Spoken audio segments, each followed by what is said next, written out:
ಓಂ ಶ್ರೀ ಗುರುಭ್ಯೋ ನಮಃ.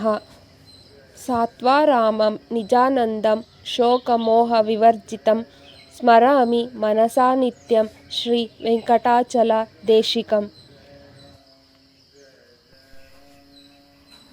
ಗುರುಭ್ಯೋ ನಮಃ.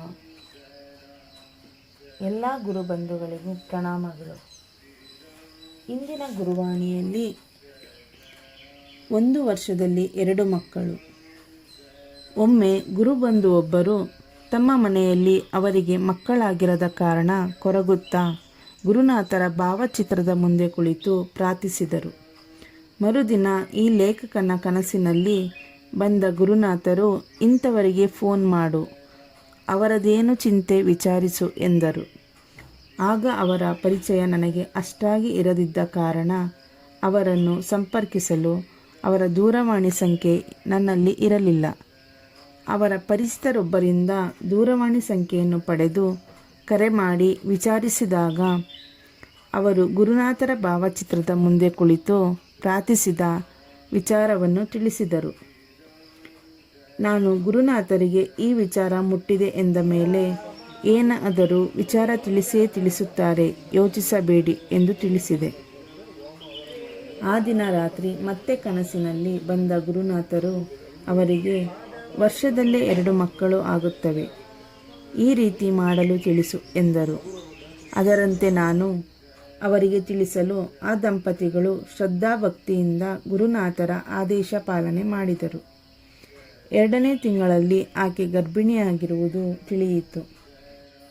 ಅವರಿಗೆ 3 ತಿಂಗಳಾಗಿರುವಾಗ ಅನಿವಾರ್ಯವಾಗಿ ಬಸ್ಸಿನಲ್ಲಿ ಪ್ರಯಾಣ ಮಾಡುವಂತಾಗಿ, ಅದರ ನಿಮಿತ್ತವೋ ಬೇರೆ ಕಾರಣದಿಂದಲೋ ಗರ್ಭಪಾತ ಆಯಿತು. ವಿಚಾರ ನನಗೆ ತಿಳಿಸಿದಾಗ ಯೋಚಿಸಬೇಡಿ, ಗುರುನಾಥರು ವರ್ಷದಲ್ಲಿ 2 ಮಕ್ಕಳಾಗುತ್ತವೆ ಎಂದಿರುವುದಲ್ಲವೇ, ನೋಡೋಣ ಎಂದು ಸಮಾಧಾನ ಹೇಳಿದೆ. ಇದಾದ ನಂತರ ಮತ್ತೆರಡು ತಿಂಗಳಲ್ಲೇ ಅವರು ಗರ್ಭವತಿಯಾಗಿ ಆರೋಗ್ಯವಂತ ಗಂಡು ಮಗುವಿಗೆ ಜನ್ಮವಿತ್ತರು.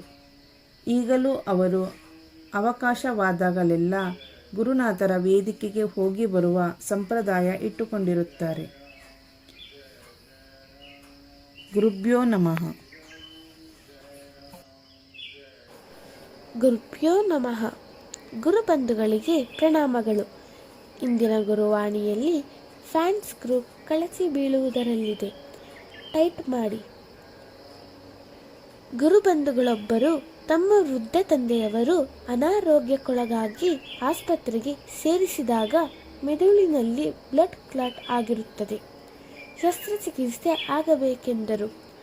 ಆ ಗುರುಬಂಧು ಗುರುನಾಥರಿಗೆ ವಿಚಾರ ಮುಟ್ಟಿಸಿದಾಗ ಗುರುನಾಥರು ಅವರನ್ನು, ನಿಮ್ಮ ಕಾರಿನ ಹಿಂದೆ 2 ಟೈರ್ ನಿನ್ನೆ ಪಂಚರ್ ಆಗಿತ್ತಲ್ಲವೇ, ಹಾಗೆಯೇ ಆಫೀಸ್ನಲ್ಲಿರುವ ಫ್ಯಾನ್ಸ್ ಗ್ರೂಪ್ ಕಳಚಿ ಬೀಳುವುದರಲ್ಲಿದೆ, ಟೈಟ್ ಮಾಡಿ ಎಂದು ಮುಂತಾಗಿ ಹೇಳಿದ್ದಲ್ಲದೆ ಏನೂ ಆಗಿಲ್ಲ, ಯಾವ ಆಪರೇಷನ್ನೂ ಬೇಡ, ಈ ರೀತಿ ಮಾಡಿ ಎಂದು ಕೆಲ ವಿಧಿವಿಧಾನ ತಿಳಿಸಿದರಲ್ಲದೆ ನಾಳೆ ಡಿಸ್ಚಾರ್ಜ್ ಮಾಡಿಸಿ ಕರೆದುಕೊಂಡು ಹೋಗಿ, ಎಲ್ಲ ಸರಿ ಹೋಗುತ್ತೆ ಎಂದರು.